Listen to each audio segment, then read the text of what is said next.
ঝিমলির সাথে রহস্য গল্পে আপনাদের সকলকে স্বাগত জানাই। আমরা শুনছি সুবোধ ঘোষের শুনো বড় নারী। আজকে চতুর্থ পর্ব। প্রথম 3টি পর্বের লিংক ডেসক্রিপশন বক্সে দেওয়া রয়েছে। পর্বটি ভালো লাগলে লাইক, শেয়ার, কমেন্টস এবং এখনো যারা চ্যানেলটি সাবস্ক্রাইব করেননি তাদের কাছে অনুরোধ রইল চ্যানেলটি সাবস্ক্রাইব করে চ্যানেলের বন্ধু হবার। তাহলে আজকে শুনছি চতুর্থ পর্ব, শুনো বড় নারী।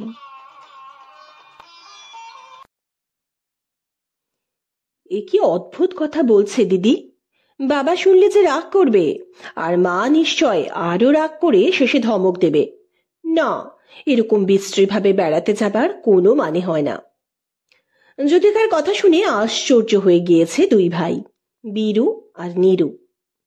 একবার বাড়ির বাইরে বেরিয়ে আসতে চায় দিদি, বীরু আর নীরুকেও সঙ্গে নিয়ে যেতে চায়, কিন্তু ঠিক কোথায় যে বেড়াতে যেতে চায় সেটা ঠিক স্পষ্ট করে বলতে পারছে না দিদি। উসরের দিকে নয়, বরাকরের দিকে নয়, বেনিয়ারি কলিয়ারি যাবার সড়কের দিকে, যেখানে মাঠের উপর অনেক পলাশের মাথা লাল ফুলে রঙিন হয়ে রয়েছে, সেদিকেও নয়। তবে কোথায়, কোন দিকে? জ্যোতিকা বলে, ও সবই তো দেখা, তার চেয়ে বরং। বীরু বলে, মহেশমুন্ডার দিকে।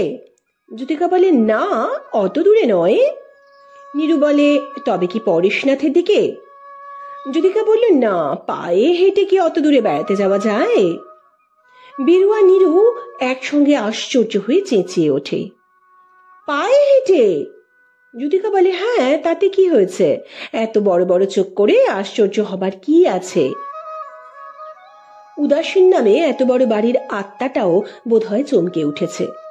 বেড়াতে যেতে চায় জ্যোতিকা, কিন্তু এত সুন্দর জায়গা থাকতে ওই শ্রীহীন শহরের ভিতরে একটু ঘুরে ফিরে বেরিয়ে আসতে চায়, তাও আবার গাড়িতে নয়, শুধু পায়ে হেঁটে, তাছাড়া এমন একটা অসময়ে।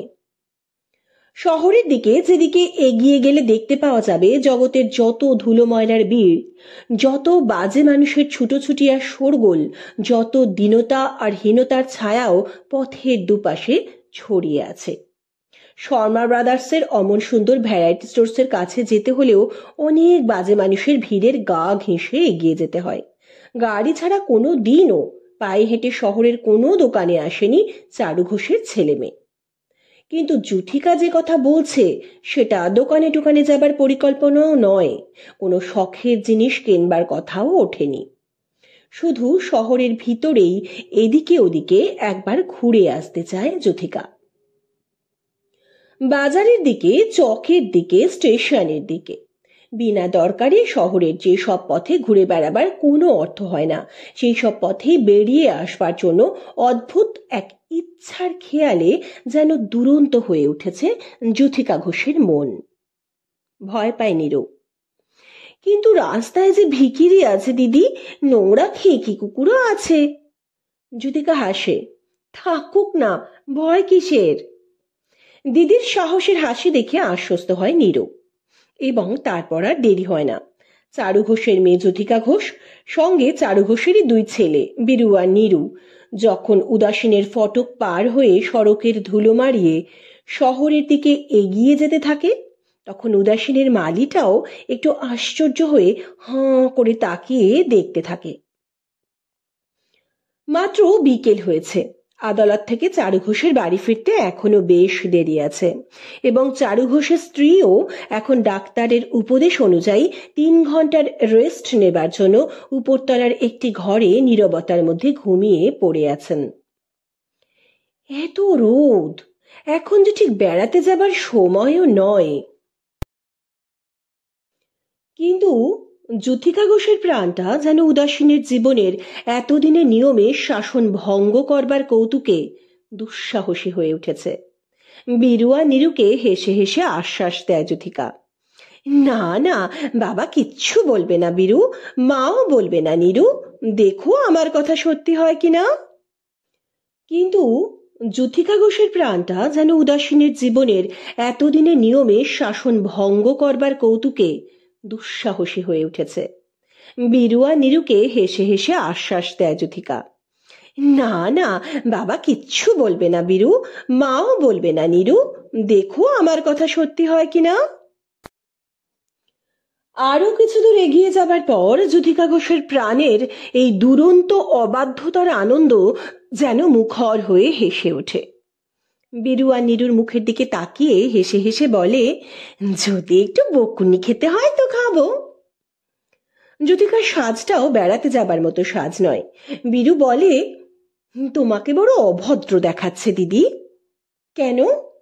চমকে ওঠে যুথিকা। নীরু বলে, বিচ্ছিরি ড্রেস করেছো, একেবারে গরিব লোকের মতো। ঠিক কথাই বলেছে বীরু আর নীরু। যুথিকা ঘোষের পায়ে একজোড়া চটি আর গায়ে এলোমেলো করে পরা একটা রঙিন ছাপা শাড়ি ও ছিটের ব্লাউজ। খোঁপা নয়, বিনুনিও নয়। সাবান ঘষা মাথার চুল এতক্ষণে শুকিয়ে আর রুক্ষ হয়ে ফেঁপে উঠেছে। স্নানের পর ঘাড়ে আর গলায় যে সামান্য একটু পাউডার ছড়ানো হয়েছিল, সে পাউডারের কোনো চিহ্ন এখন আর নেই। স্নানের সময় গলার হার আর কানের দুলও খুলে রাখা হয়েছিল, সেগুলিও আর পরা হয়নি। আয়নার দেরাজের মধ্যেই সেগুলি পড়ে আছে।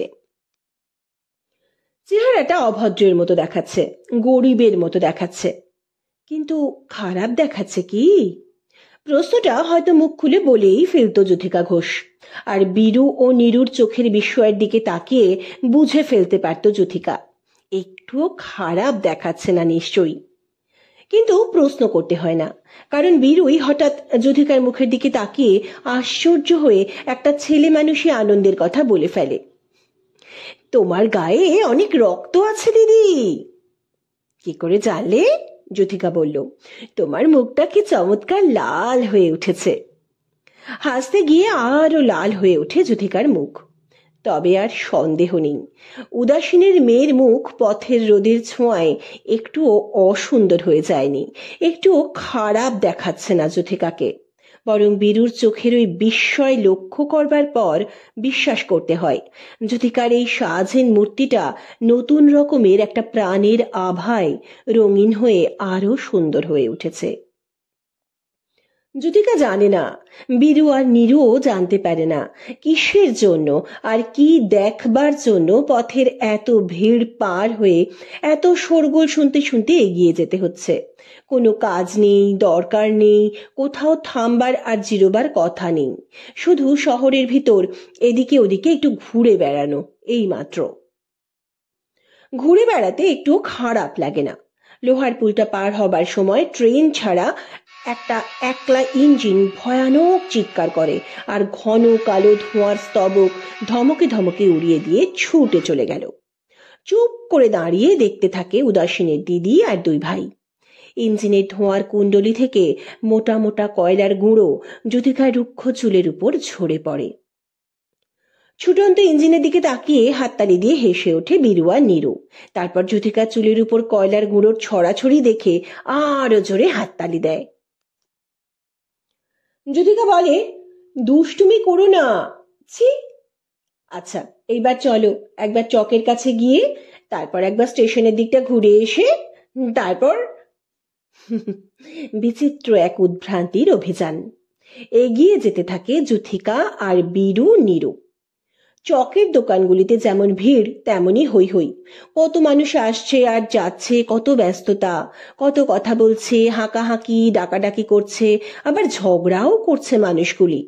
গাড়িতে করে এই চক কতবার পার হয়ে গিয়েছে যুথিকা, কিন্তু কোনোদিন ভিড়ের মুখগুলির দিকে তাকাবার কোনো দরকার হয়নি, তাকাতে ইচ্ছেও করেনি। কিন্তু আজ বারবার তাকাতে ইচ্ছে করে। দরকারের মানুষগুলি আসছে যাচ্ছে আর ভিড় করে থমকে রয়েছে, দেখতে বেশ লাগে।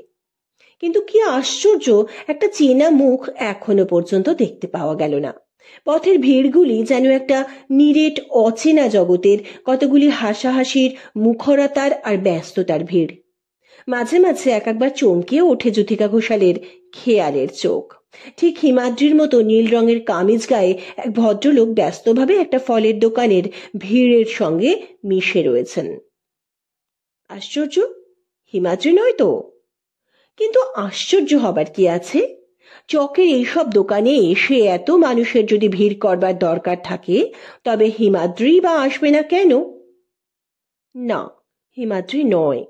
নীল রঙের কামিজ বটে, কিন্তু আস্তিন দুটো গোটানো নয়, আর পায়ে একজোড়া নাগরা সাদা রবারের জুতো নয়। স্টেশনের কাছে এদিকে ওদিকে ঘুরে ঘুরে আর পথের ভিড়ের অনেক মানুষের মুখের দিকে তাকিয়ে তাকিয়ে যেন ক্লান্ত হয়ে যায় জ্যোতিকা ঘোষের এই বিচিত্র উদ্ভ্রান্তির অভিযান। নীল রঙের কামিজ, আস্তিন দুটো গোটানো, আর পায়ে সাদা রবারের জুতো, এমন কোনো মূর্তি শহরের এত কোনো ভিড়ের মধ্যে দেখা গেল না। বীরু বলে, এবার কোন দিকে যাবে দিদি? জ্যোতিকা বলে, আর কোনো দিকে না। নীরু বলে, কেন দিদি? জ্যোতিকা বলে, সন্ধে হয়ে এসেছে। বীরু বলে, তাতে কি হয়েছে? জ্যোতিকা বিরক্ত হয়ে চেঁচিয়ে ওঠে, কারো মুখ যে স্পষ্ট করে দেখতেই পাওয়া যাচ্ছে না, কাউকে চিনতে পারা যাবে না। নীরু ভয়ে ভয়ে বলে, তবে এবার বাড়ি ফিরে চলো দিদি। জ্যোতিকা বলে, হ্যাঁ চলো। ফটক পার হয়ে উদাসীনের বারান্দার উপর এসে দাঁড়াতেই বুঝতে পারে জ্যোতিকা, হ্যাঁ, বকুনি খেতে হবে। বীরু আর নীরুও বুঝতে পারে বোধহয়। তা না হলে ওরা দুজনে ওভাবে জ্যোতিকার এলোমেলো চেহারাটার আড়ালে মুখ লুকিয়ে দাঁড়িয়ে থাকবার চেষ্টা করে কেন? অনেকক্ষণ হলো আদালত থেকে ফিরেছেন চারু ঘোষ। অনেকক্ষণ হলো বিরামের ঘুম থেকে জেগে উঠেছেন চারু ঘোষের স্ত্রী কুসুম ঘোষ। অনেক ডাকাডাকি করেও উদাসীনের ছেলে মেয়ের কোনো সাড়া না পেয়ে অনেক আতঙ্ক অনেকক্ষণ ধরে সহ্য করেছেন। তারপর মালির কথা শুনে কিছুটা আশ্বস্ত হয়েছেন, কিন্তু মনের রাগটাকে শান্ত করতে পারেননি। বলা নেই, কওয়া নেই, অনুমতি না নিয়ে, একটা জানান না দিয়ে বাচ্চা ভাই দুটোকেও সঙ্গে নিয়ে পায়ে হেঁটে কোথায় গেল 22 বছর বয়সের কাণ্ডজ্ঞানহীন ধিঙ্গি? গণেশবাবুর স্ত্রীর মতো নিন্দুকে চোখে পড়লে আর রক্ষা নেই। একবেলার মধ্যেই বোধহয় সারা গিরিডির সব পাড়া ঘুরে দুর্নাম রটিয়ে দেবে। কিপ্টে চারু ঘোষ শুধু নিজে একাই গাড়ি চড়ে, ছেলে মেয়েগুলো পায়ে হেঁটে ফ্যাফা করে ঘুরে বেড়ায়। কি আশ্চর্য! ভেবে কোনো কারণই ঠাহর করতে পারেন না চারু ঘোষ আর কুসুম ঘোষ। উদাসীনের সুশ্র জীবনের শিক্ষা দীক্ষা পেয়েও আর এত বড় হয়ে উঠবার পরেও জ্যোতিকার মতো মেয়ের মনে আবার এ কোন রকমের অপরুচির অনাচার? গাড়ি ছাড়া কোনোদিন বেড়াতে বের হয়েছে জ্যোতিকা? এমন ঘটনা স্মরণ করতে পারেন না কুসুম ঘোষ, কারণ এমন ঘটনা কোনোদিনই ঘটেনি। তবে আজ হঠাৎ এমন অধঃপতনের ধুলো পায়ে গায়ে আর মাথায় মাখবার জন্য এই কেমন নোংরা শখের খেলা খেলে এই মেয়েটা? কেন, কিসের জন্য, কোথায় গিয়েছিল জ্যোতিকা? কার সঙ্গে কথা বলে এলো? সন্দেহ করেন কুসুম ঘোষ নিশ্চয়ই একটা কাণ্ড করে এসেছে জ্যোতিকা। তা না হলে না বলে কয়ে একটা চুপি চুপি চেষ্টার মতো বাইরে বের হয়ে গেল কেন? বিশ্রী কাণ্ড করতে হলে যে ঠিক এই ধরনের চুপি চুপি চেষ্টা করতে হয়। কুসুম ঘোষের জ্যাঠতো দাদা ICS মোহনদার বউ বর্ণালীর কথা মনে পড়ে। চাল চলনে প্রায় মেম সাহেব হয়ে গিয়েছে যে বর্ণালী বৌদি 100 টাকা মাইনের মগ কুকের হাতের রান্না যত রোস্ট, গ্রিল আর ফ্রাই ছাড়া যার মুখে কোনো বাংলার রান্না রোচে না, সেই বর্ণালী বৌদি লুকিয়ে লুকিয়ে চাপড়া শিখে দিয়ে বাজারের তেলে বাজা বেগুনি আনিয়ে আর ঘরের দরজা বন্ধ করে লুকিয়ে লুকিয়ে খেত। জ্যোতিকার কাণ্ডটা প্রায় এই রকমেরই একটা চুপি চুপি সেরে আসা নোংরা শখের কাণ্ড। জ্যোতিকার মুখের দিকে তাকিয়ে ধমক দেন কুসুম ঘোষ। ছি! জ্যোতিকা হাসে। কি হলো মা? হঠাৎ এরকম একটা কাণ্ড করবার মানে কি? জ্যোতিকা বলে, এই শহরের ভেতরে একটু এদিক ওদিক বেরিয়ে এলাম। কেন, কারণ কি? জ্যোতিকা আসে, এমনি, কোনো কারণ নেই। তার মানে পাগলামিতে পেয়েছিল? চারুবাবু বলেন, যাগে, আর কথা বাড়িয়ে লাভ নেই। কুসুম ঘোষ চুপ করেন এবং চারুবাবু আরো গম্ভীর হয়ে বলেন, মোট কথা, তোমার কাণ্ড দেখে আমি বড় দুঃখিত হয়েছি জ্যোতিকা। আমাদের প্রেস্টিজের দিকে চোখ রেখে কাজ করবে। উদাসীনের মেয়ে উদাসীনের কালচার ভুলে যাবে কেন? উদাসীনের কালচারের উপর আবার একটা উপদ্রব। এই উপদ্রব উদাসীনের মেয়ে জ্যোতিকা ঘোষের একটা খেয়ালের কাণ্ড। এবং এই খেয়ালটাও একটা নোংরা শখের খেয়াল। খুব দুঃখিত হলেন চারু ঘোষ এবং খুব রাগ করলেন কুসুম ঘোষ। দিনটা ছিল যুথিকা ঘোষেরই জন্মদিনের উৎসবের দিন। সেদিন আদালতে যাননি চারু ঘোষ, সেদিন স্কুলে যায়নি বীরু আর নীরু। সেদিন শহরে গিয়ে শর্মা ব্রাদার্সের ভ্যারাইটি স্টোর থেকে যুথিকার জন্য 200 টাকা দিয়ে এক গাদা ফরাসি পারফিউমারির সৌরভ সামগ্রী আর প্রসাধনের উপচার কিনে এনেছেন চারু ঘোষ। 10 শিশি সেন্ট, পাস্তুরাইজড ফেস ক্রিম, অলটোন shampoo, skin tonic lotion, waterproof mascara আর বিউটি গ্রেন। সকাল 8টা থেকে শুরু করে বেলা 12টা পর্যন্ত অনেক স্নেহময় আগ্রহ, উৎসাহ আর যত্ন নিয়ে কুসুম ঘোষ রান্না করেছেন। মিষ্টি পোলাও, রুই মাছের ক্রোকে, মাংসের দমপোক্ত, নারকেল চিংড়ি আর ছানার পায়েস। তখনও টেবিলে খাবার সাজানো হয়নি, আর চারু ঘোষের স্নান সারাও বাকি ছিল।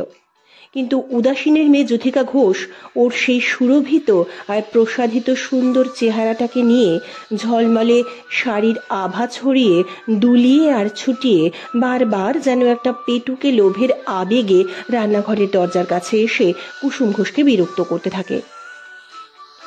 রান্না শেষ হলো কি মা? কুসুম ঘোষ হাসেন। হ্যাঁ রে লোভী মেয়ে, শেষ হয়ে এসেছে, শুধু জলপাইয়ের চাটনিটা বাকি। জলপাইয়ের চাটনি রাঁধতে এমন কি আর সময় লাগে? 15 মিনিট পার হতে না হতে আবার ছুটে আসে যুথিকা। হলো চাটনি? কুসুম ঘোষ হাসেন। হ্যাঁ, এবার ওকে স্নান সেরে নিতে বল। যুথিকা বলছি, হ্যাঁ হ্যাঁ একটা কথা ছিল মা। কি? 3টে থালাতে খাবার সাজিয়ে দাও তো। কুসুম আশ্চর্য হন। 3টে থালাতে? যুথিকা বলে, হ্যাঁ। কিসের খাবার? যুথিকা বলল, এই যে এই সব পোলাও টোলাও সবই কিছু কিছু করে 3টে থালাতে সাজিয়ে দাও। কুসুম ঘোষের চোখে এইবার একটা ভ্রুকুটি ফুটে ওঠে। কার জন্যে? যুথিকা বলে, গিরধারীর জন্যে, জানকীরামের জন্যে আর সোমরার জন্যে। কি বললি? কুসুম ঘোষ যেন একটা আর্তনাদ করে তাঁর যন্ত্রণাক্ত বিস্ময়টাকে সামলাতে চেষ্টা করেন। ড্রাইভার গিরধারী, চাকর জানকীরাম আর মালি সোমরার জন্য 3টে থালাতে এই সব আভিজাতিক খাবার নিজের হাতে সাজিয়ে দিতে হবে। যুথিকা যেন কুসুম ঘোষের হাত দুটোকে একটা অভিশাপ সহ্য করতে বলছে। বলতে একটুও লজ্জা পেল না যুথিকা? একটু ভেবে দেখলো না কি অদ্ভুত কথা বলছে? ভুলে গেল মেয়েটা এরকম নোংরা কাণ্ড যে এই উদাসীনের 25 বছরের জীবনে কোনোদিনও সম্ভব হয়নি। কুসুম ঘোষ বলেন, না, তোমার বাজে খেয়াল বন্ধ করো যুথি। যুথিকাই এইবার আশ্চর্য হয়। আমার জন্মদিনে আমরা সবাই পোলাও টোলাও খাবো, আর ও বেচারারা বাড়িতে থেকেও খাবে না? না। যুথিকা নাক সিটকে বিড়বিড় করে। কি বিশ্রী ব্যাপার! বিশ্রী হয়ে গিয়েছে তোর বুদ্ধি শুদ্ধি। যাকগে, আবার নাক সিটকে নিয়ে গম্ভীর হয়ে আর ছটফট করে চলে যায় যুথিকা। কুসুম ঘোষের সন্দেহ হয় এবং দু চোখের ক্ষুব্ধ দৃষ্টি তুলে দেখতে থাকেন। কেমন যেন একটা আধ পাগলা রকমের মুখ করে ধেই ধেই করে চলে গেল মেয়েটা। মেয়েটার ব্যবহারের রকম সকম, কথা বলবার ঢং, চোখের চাউনি, হাঁটা চলা আর বুদ্ধি, রুচি, ইচ্ছে টিচ্ছে সবই যেন কেমনতর বিশ্রী হয়ে যাচ্ছে। মেয়েটার জন্মদিন, তাই খুব বেশি ধমক ধমক দিতে ইচ্ছে করল না। তাই রাগ সামলাতে চেষ্টা করেন কুসুম ঘোষ। চারু ঘোষও সব কথা শুনতে পেয়ে গম্ভীর হয়ে গেলেন। মেয়েটাকে যেন উদাসীনের জীবনের রীতি আর অভ্যেসগুলোকে অপমান করবার শখে পেয়েছে, কিংবা কাণ্ডজ্ঞানী হারিয়েছে। তা না হলে বুঝতে পারে না কেন এরকমের কাণ্ড করলে উদাসীনের প্রেস্টিজ নষ্ট করা হয়। যাই হোক, খাবার টেবিলের আনন্দটা আর নষ্ট করেনি যুথিকা, কোনো বিশ্রী উপদ্রব করেনি, বরং শেষ পর্যন্ত দেখতে পেয়ে খুশি হলেন আর একটু নিশ্চিন্ত হলেন চারু ঘোষ এবং কুসুম ঘোষ। বীরু আর নীরুর লোভের সঙ্গে সমানে তালে তাল দিয়ে সব খাবারের সব স্বাদুতা একেবারে চেটে পুটে খেল যুথিকা। প্রত্যেকবার জন্মদিনের উৎসবের দিনে একটু বেশি উৎফুল্ল হয়ে বীরু নীরুর সঙ্গে যেসব গান গায় আর গল্প করে যুথিকা, এবারও তার ব্যতিক্রম হলো না। উদাসীনের পিতা আর মাতার মুখের অপ্রসন্ন ভাবটাও শেষ পর্যন্ত হাসি চাপা পড়ে। মনে মনে বোধহয় একটু আশ্বস্ত হন এবং একটু হাঁপও ছাড়েন চারু ঘোষ আর কুসুম ঘোষ। না, যুথিকার মনের এই ছন্নছাড়া খেয়াল বোধ হয় একটা বুদ্ধিহীন আমোদের খেলা মাত্র, ফিটের ব্যারামের মতো কোনো ব্যারাম নয়। গিরধারীকে, জানকীরামকে আর সোমরাকে, একটা ড্রাইভার, একটা চাকর আর একটা মালিককে হঠাৎ সমাদর করে পোলাও টোলাও খাওয়াতে গেলে ওরাই যে ভয় পেয়ে চমকে উঠবে। যুথিকা বোধহয় ওদের ওই ভয়ের চমক দেখে একটু মজা পেতে চায়। তাই কি? কুসুম ঘোষ বলেন, আমার মনে হয় যুথিকা শুধু একটু মজা করবার জন্য এরকমের একটা কাণ্ড করতে চেয়েছিল। চারু ঘোষ বলেন, তা যদি হয় তবে রাগ করবার কিছু নেই, কিন্তু আমার কেমন একটা সন্দেহ হয় যে। কি?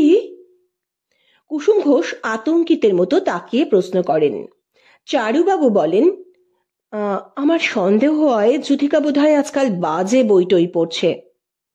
কুসুম বলেন, হ্যাঁ, গাদা গাদা নভেল পড়ে দেখেছি।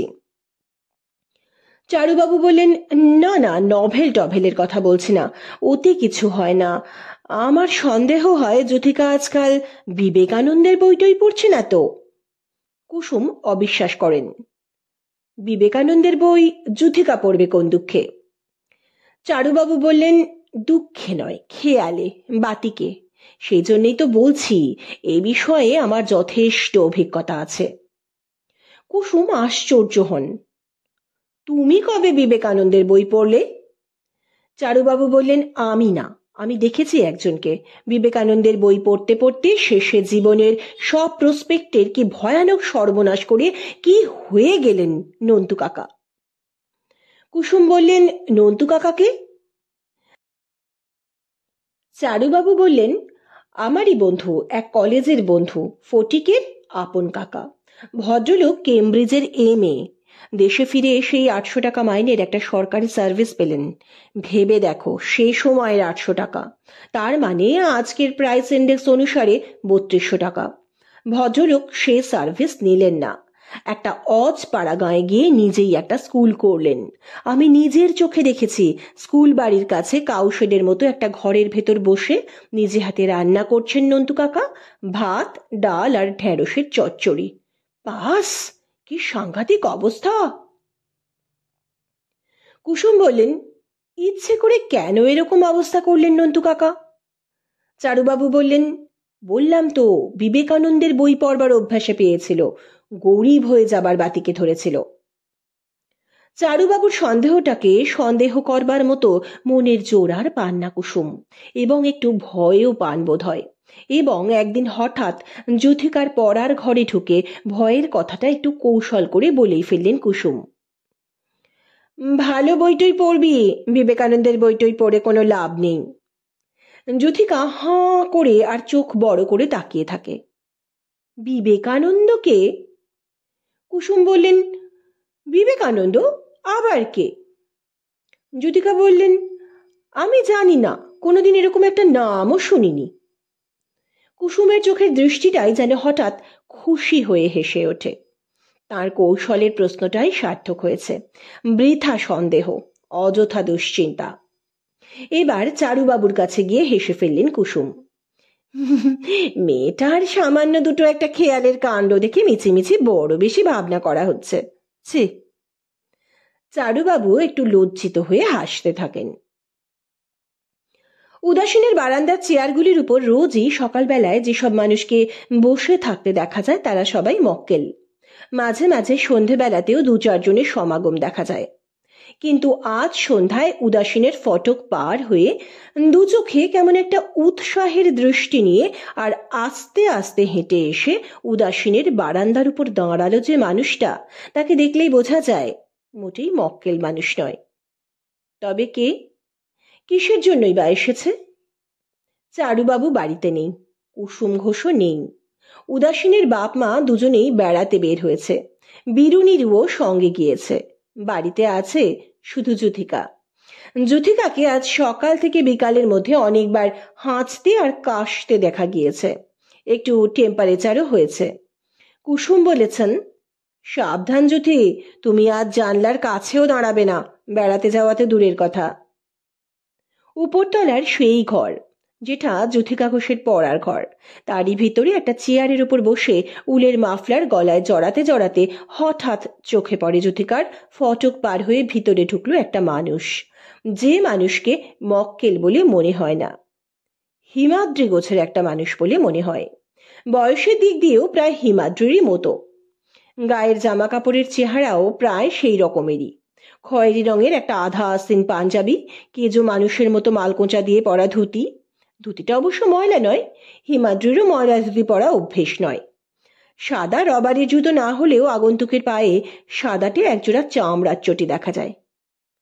কি আশ্চর্য, ভদ্রলোককে দেখলে হিমাদ্রিরই কথা মনে পড়ে যায়। উদাসীনের যে মেয়েকে জানালার কাছে দাঁড়িয়ে গায়ে ঠান্ডা লাগাতে নিষেধ করে গিয়েছেন উদাসীনের মা, সেই মেয়ে হঠাৎ ব্যস্ত হয়ে ওঠে। জানালার কাছে গিয়ে একবার দাঁড়ায়, তারপরে এই উপরতলা থেকে তরতর করে নেমে এসে একেবারে বারান্দায় এসে দাঁড়ায়। সেখানে সারি সারি টবের ফুল গাছগুলিকে দুলিয়ে দিয়ে ফুরফুর করছে অফুরান ঠান্ডা হাওয়া। কাকে চান? যুথিকার প্রশ্ন শুনে চেয়ার ছেড়ে উঠে দাঁড়ায় আগন্তুক যুবক এবং উত্তর দেয়, আমি চারুবাবুর সঙ্গে দেখা করতে এসেছি। বাবা এখন বাড়িতে নেই। ও, তাহলে আচ্ছা, তাহলে আর একদিন আসব। চলে যাবার জন্য তৈরি হয় যুবক ভদ্রলোক। দেখতে পায় যুথিকা ভদ্রলোকের হাতে ছোট একটা খাতা আর রসিদ বইয়ের মতো দেখতে একটা বই। আপনি নিশ্চয়ই কোনো দরকারি কাজে এসেছিলেন? প্রশ্ন করে যুথিকা। আগে হ্যাঁ। তাহলে কিছুক্ষণ অপেক্ষা করুন না কেন, বাবা বড় জোর আর আধ ঘন্টার মধ্যে এসে পড়বেন। যুবক ভদ্রলোক বেশ খুশি হয়ে এবং যেন একটু কৃতার্থভাবে বলে, আজ্ঞে হ্যাঁ, আধ ঘন্টা অপেক্ষা করতে আমার কোনো অসুবিধে নেই। তাহলে বসুন।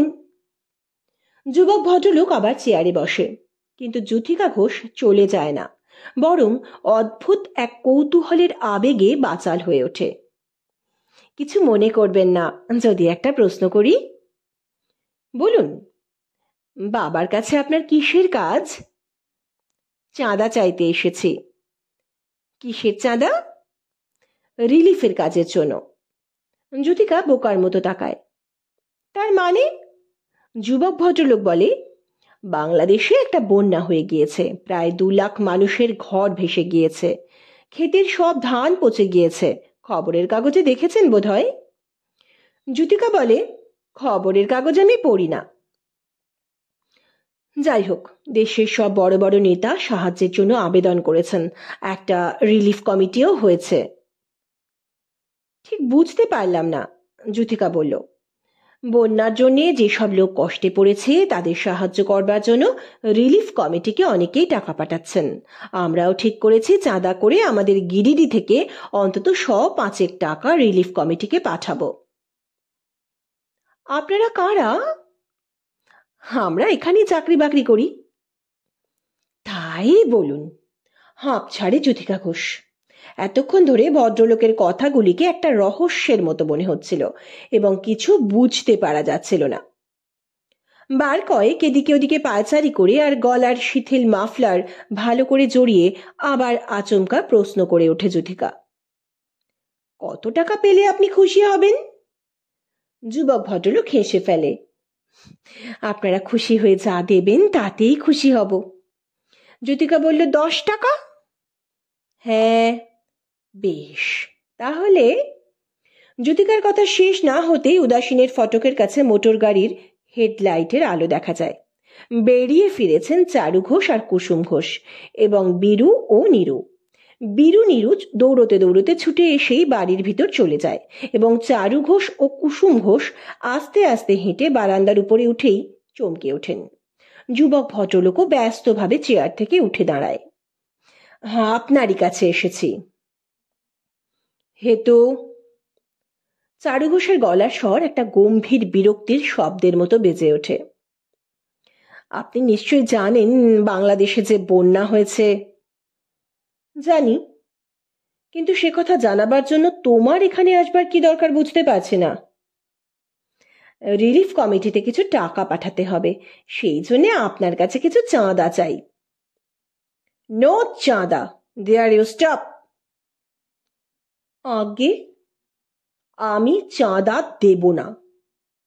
জি আগে, আমি চলে যাচ্ছি। যুবক ভদ্রলোক তখনই চলে যেত নিশ্চয়, কিন্তু যুথিকা হঠাৎ বলে ওঠে, আমি যে ভদ্রলোককে কথা দিয়ে ফেলেছি বাবা। যুথিকার মুখের দিকে তাকাতে গিয়ে চারু ঘোষের চোখ দুটো যেন চমকে ওঠে। কি কথা? যুথিকা বলল, 10 টাকা চাঁদা প্রমিস করেছি, সেজন্য উনি অনেকক্ষণ ধরে এখানে বসে আছেন। কতক্ষণ ধরে? আধ ঘন্টা হবে। চুপ করে কিছুক্ষণ ধরে আনমনার মতো কি যেন ভাবেন চারু ঘোষ। তারপর কুসুম ঘোষের হতভম্ব মুখটার দিকে তাকান। ছোট একটা ভ্রুকুটির ছায়াও চারু ঘোষের চোখের ওপর শিরশির করে কাঁপে। তারপরেই পকেট থেকে একটা 10 টাকার নোট বের করে যুবক ভদ্রলোকের হাতের দিকে এগিয়ে দেন চারু ঘোষ। তাড়াতাড়ি পেন্সিল চালিয়ে খসখস করে একটা রসিদ লিখে চারু ঘোষের হাতের উপর ফেলে দিয়ে আর 10 টাকার নোটটা হাতে নিয়ে চলে যায় যুবক ভদ্রলোক। দেখলে মনে হয়, হ্যাঁ, লোকটা এই প্রকাণ্ড উদাসীনকে অপমান করবার আনন্দে তৃপ্ত হয়ে ছুটতে ছুটতে পালিয়ে যাচ্ছে। কুসুম বলেন, এ কি কাণ্ড যুথি, আবার এরকমের একটা নোংরা কাণ্ড কেন করলে তুমি?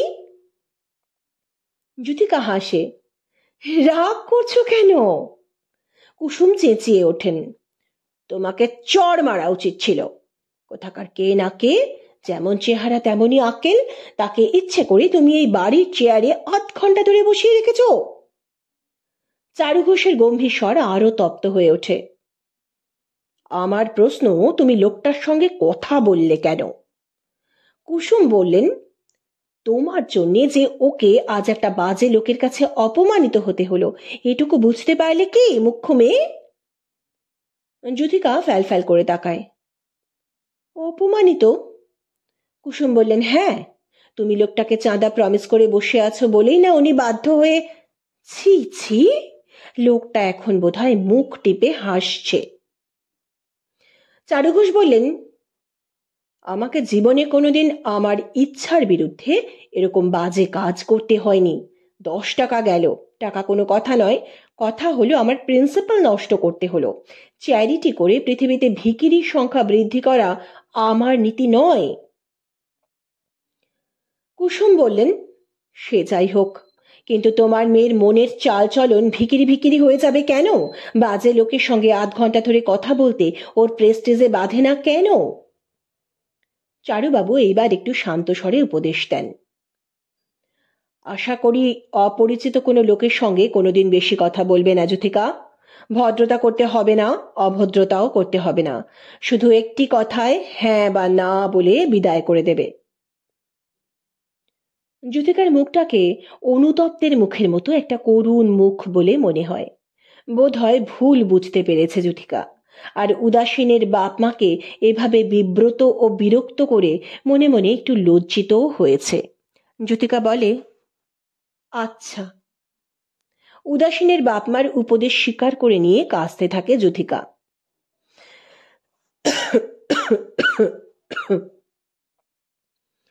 কুসুমের চোখের দৃষ্টি এইবার একটু মায়াময় হয়ে ওঠে। ছি, দেখো তো, ঠান্ডা লাগিয়ে কাশিটাকে আবার বাড়িয়ে তুললি। যা বলি তোর ভালোর জন্যই বলি। এই ঘটনারই মাত্র 5টা দিন পরের একটি ঘটনা। সেদিন যুথিকা ঘোষের গলাতে কাশির খক খক শব্দের উপদ্রব ছিল না। ঠিক আজকেরই মতো সেদিনও উদাসীনের বাপ মা আর বিরুনিরু বাড়িতে ছিল না।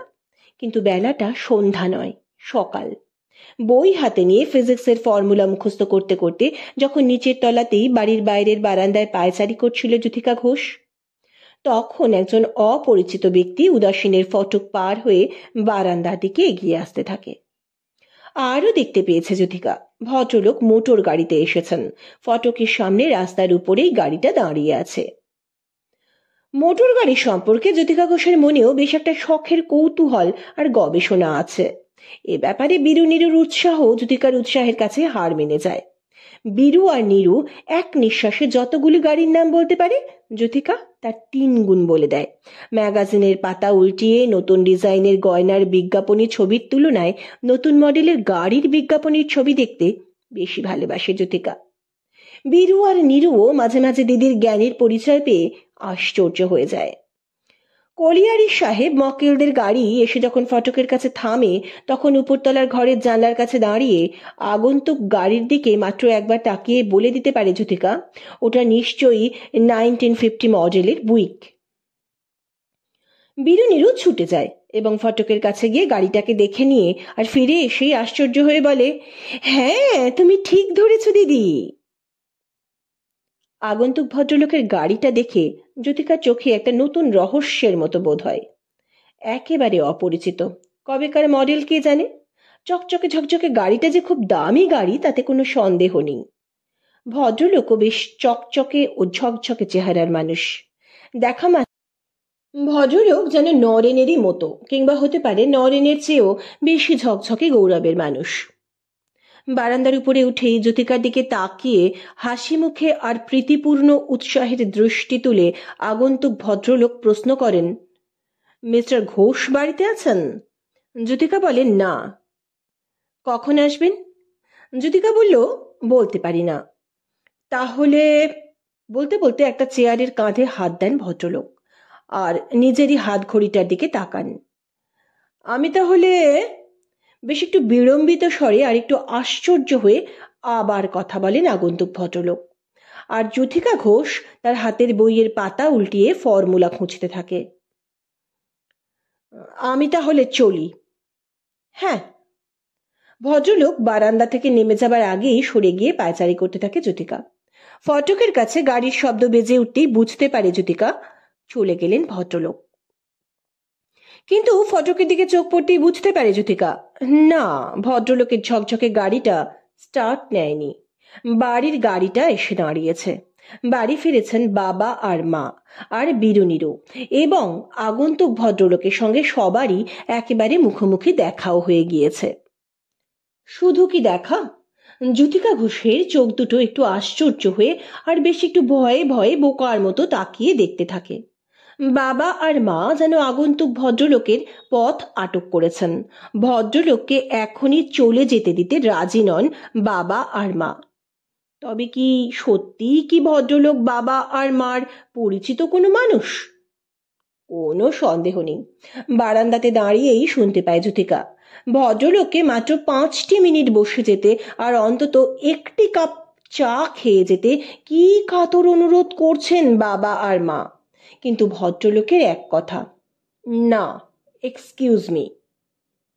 ভদ্রলোকের গলার স্বর যেন একটা ব্যথিত অহংকারের সৌজন্যপূর্ণ গর্জন। কুসুম ঘোষ অনুরোধ করেন, মাত্র 5টা মিনিট বসে যাও সুমন্ত। সুমন্ত নামটা যেন বাবা আর মার মুখেই কয়েকবার শুনেছে জ্যোতিকা ঘোষ। অনেকদিন আগে প্রায় এই নামটা বাবা আর মার মুখে শোনা যেত, আজকাল আর শোনা যায় না। ওই ভদ্রলোক সেই সুমন্ত, বাবার এক ব্যারিস্টার বন্ধুর ভাইপো, যে সুমন্ত জার্মানি থেকে ইঞ্জিনিয়ার হয়ে দেশে ফিরেছে আর মধ্যপ্রদেশে একটা মস্ত বড় কারখানার জেনারেল ম্যানেজার হয়েছে, যাকে অনেকদিন আগে একবার গিরিডিতে আসবার জন্য আর উদাসীনে এসে অন্তত 7টি দিন থেকে যাবার জন্য নিমন্ত্রণ করেছিলেন বাবা। ওই ভদ্রলোক কি সেই সুমন্ত? তাই তো মনে হয়। কিন্তু শেষ পর্যন্ত সুমন্তের জেদই জয়ী হলো। চারু ঘোষ আর কুসুম ঘোষের কাতর অনুনয়গুলি একেবারে ব্যর্থ হয়ে গেল। আমার 5 মিনিটেরও দাম আছে মিসেস ঘোষ। অকারণে আর অযথাস্থানে 1 মিনিট সময়ও নষ্ট করতে পারি না। বলতে বলতে নিজের গাড়িতে উঠেই গাড়ি স্টার্ট করে সুমন্ত।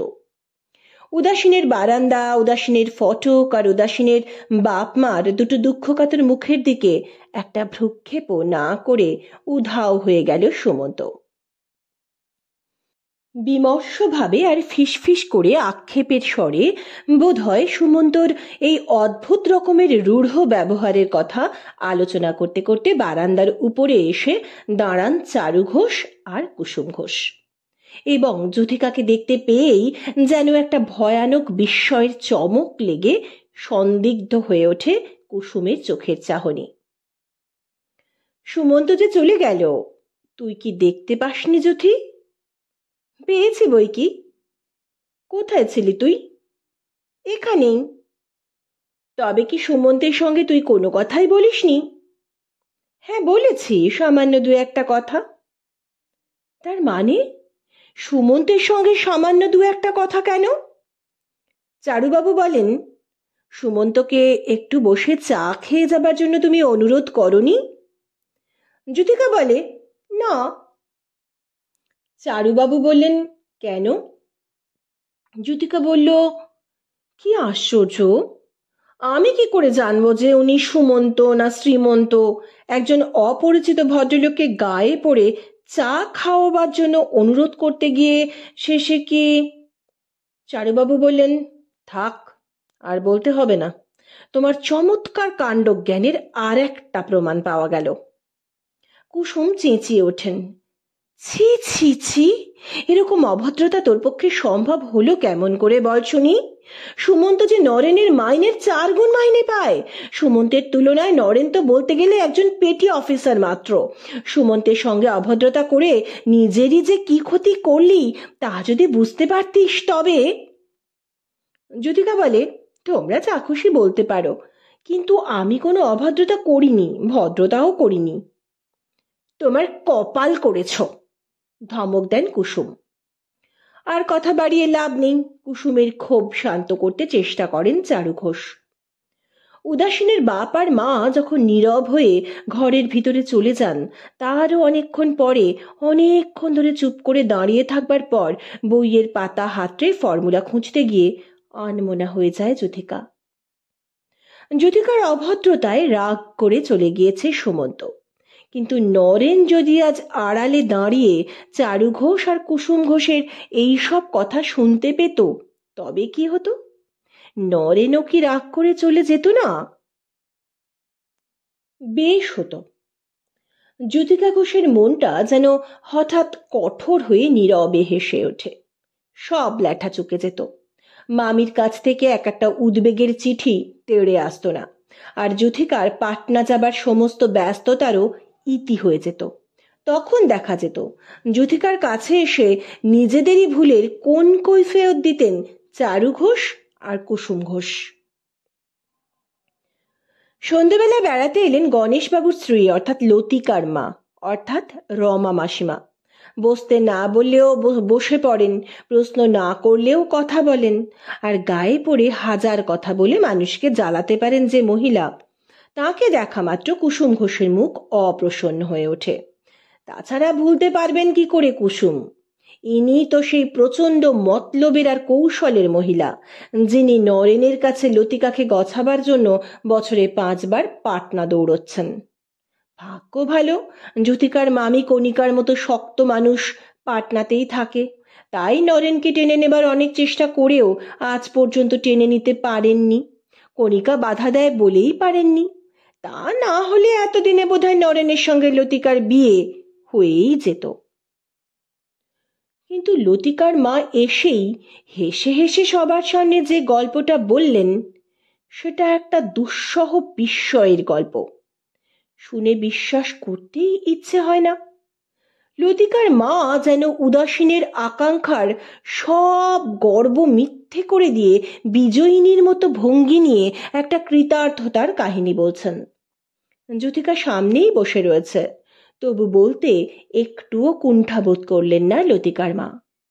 লতিকার মা বললেন, আমি আজই পাটনা থেকে এসেছি, খবর নিয়েছি। কণিকা ওর ছেলেপিলে নিয়ে ভালোই আছে। হ্যাঁ, বোম্বাই থেকে হঠাৎ একদিনের জন্য পাটনাতে এসেছিল নরেন। নিজেই ফোন করে শীতাংশুকে জানিয়ে দিল আমি এসেছি শীতাংশুদা। জানোই তো আমার শীতাংশুর অভ্যাস, মানুষকে নেমন্তন্ন করে খাওয়াতে কত ভালোবাসে শীতাংশু। কোনো প্রশ্ন করবেন না বলে মনে মনে প্রতিজ্ঞা করে বসেছিলেন যিনি, তিনি সেই কুসুম ঘোষই চমকে উঠে প্রশ্ন করে বসলেন, শীতাংশু শেষ পর্যন্ত গায়ে পড়ে নরেনকে নিমন্ত্রণ করেছিল বোধহয়? হ্যাঁ, দুপুরে এলো নরেন, সন্ধ্যা হবার পর চলে গেল। লতিকার গান শুনে কত প্রশংসা করলো নরেন। কুসুম বললেন, গায়ে পড়ে গান শোনালে কে না প্রশংসা করবে বলুন? লতিকার মা বললেন, হে, এটা আবার কেমন কথা হলো? গায়ে পড়ে গান শোনাবে কেন লতি? নরেন নিজেই বারবার বললে, অগত্যা বাধ্য হয়ে। হ্যাঁ, নরেন তোমাদেরও কথা জিজ্ঞাসা করেছিল, আমি বলেছি সবাই ভালো আছে। কুসুম বললেন, আবার পাটনাতে কবে আসবে নরেন? লতিকার মা বললেন, তা জানি না। নরেন বললে মাঝে মাঝে হঠাৎ 2-1 দিনের জন্য চলে আসতে পারে। লতিকার মা চলে যেতেই যুথিকার মুখের দিকে আতঙ্কিতের মতো তাকিয়ে প্রশ্ন করেন কুসুম, এসব কি শুনলাম? যুথিকা হাসে, যা শুনতে পেলে তাই শুনলে, আবার কি? কুসুম বলে, আমার মনে হয় সব মিথ্যে কথা। যুথিকা বলল, সত্যি কথা হলেই বাকি। কুসুম রাগ করেন, বাজে কথা বলিস না। কিন্তু আমি ভাবছি, কণিকা বসে বসে করছে কি? এরকম একটা কাণ্ড হয়ে গেল, অথচ তার কোনো খবরই রাখে না কণিকা। হতেই পারে না। লতিকার মার কথাগুলিকে অবিশ্বাস করতেই ইচ্ছে করে, কিন্তু অবিশ্বাস করবার মতো মনের জোরটাই যেন বারবার দুর্বল হয়ে যাচ্ছে। তাই ভাবতে গিয়ে একবার সত্যি শিউরে ওঠেন কুসুম ঘোষ। ভগবান না করেন লতিকার মার কথাগুলো যদি মিথ্যে কথা না হয়, তবে যুথিকার জীবনে যে একটা ভয়ানক অপমানের জ্বালা লাগবে। মেয়েটার মনের দশাও যে কি হয়ে যাবে ভগবান জানেন। জানেন কুসুম ঘোষ কণিকার কাছ থেকে অনেক চিঠিতে যে খবর এতদিন ধরে জেনে এসেছেন, তাতে আর কোনো সন্দেহই নেই যে নরেনকে ভালোবাসে যুথিকা। নরেনের ভালোবাসার উপরেও মস্ত বড় একটা বিশ্বাস নিয়ে নিশ্চিন্ত হয়ে আছে যুথিকা। এরপর লতিকার সঙ্গে সত্যি যদি নরেনের বিয়ে হয়ে যায়, তবে কুসুম ঘোষের চোখ দুটো করুণ হয়ে যায়। যুথিকার মুখের দিকে তাকিয়ে থাকে। কিন্তু একই ব্যাপার, যুথিকার মুখে কোনো উদ্বেগের বেদনা ফুটে উঠেছে বলে মনে হয় না। ঘরের ভিতরে কেমন স্বচ্ছন্দে ঘুরে ফিরে আর গুনগুন করে চাপা গলায় গান গাইছে যুথিকা। কণিকার অসাবধানতার উপর রাগ হয়, আর যুথিকার এই চাপা গলার গানের গুঞ্জনের উপরেও রাগ করেন কুসুম ঘোষ। এরা ভেবেছে কি, কণিকা কি ক্লান্ত হয়ে সব চেষ্টাই ছেড়ে দিল, আর যুথিকা কি আচমকা একটা শক পেয়ে একেবারে আশাশূন্য হয়ে দুর্ভাগ্যের আর অপমানের জ্বালা চাপবার জন্য চাপা গলায় গান গেয়ে উঠল? যুথি! ডাকতে গিয়ে কুসুম ঘোষের গলার স্বরটা যেন দুশ্চিন্তার প্রতিধ্বনির মতো বেজে ওঠে। কি মা? গান থামিয়ে আর একটু আশ্চর্য হয়ে উত্তর দেয় যুথিকা, তুই ভাবিস না, লতিকার মা নিশ্চয়ই মিথ্যে কথা বলেছে। হেসে ওঠে যুথিকা, বললাম যে সত্যি হলেই বা কি আসে যায়। ছি, ও কথা বলতে নেই, বলবার কোনো দরকারও হয় না। লতিকার মার মতলব শেষ পর্যন্ত আমাদের ক্ষতি করতে পারবে না, কিন্তু তবু একটু সাবধান হওয়া ভালো। বুঝতে পারছি না মা, তুমি কি বলছো? আমার মনে হয় তোর এখন পাটনাতে থাকাই ভালো। এখন পাটনাতে গিয়ে লাভ কি? কলেজ খুলতে এখনো অনেক দিন বাকি আছে। তা জানি, কিন্তু নরেনের যে হঠাৎ মাঝে মাঝে পাটনাতে এসে পড়বার সম্ভাবনাও আছে। আসুক না। কি ছাই বলছিস? তুই এখানে বোবা হয়ে পড়ে থাকবি, কণিকা ওদিকে হাবা হয়ে পড়ে থাকবে, আর শীতাংশু ডাক্তার বারবার নরেনকে নেমন্তন্ন করে চা খাইয়ে লতিকার গান শুনিয়ে, ছি ছি, ওরা যে নরেনের একটা ভয়ানক ক্ষতি করে দেবে। কিন্তু আমি কি করতে পারি বলো মা? তুমি কালই পাটনাতে চলে যাও, তারপর যা করবার কণিকা করবে। আমি এখন পাটনা যেতে পারবো না। যুথিকার কথা শুনে আশ্চর্য হন কুসুম ঘোষ। এবং একটু শঙ্কিতও হয়ে ওঠেন।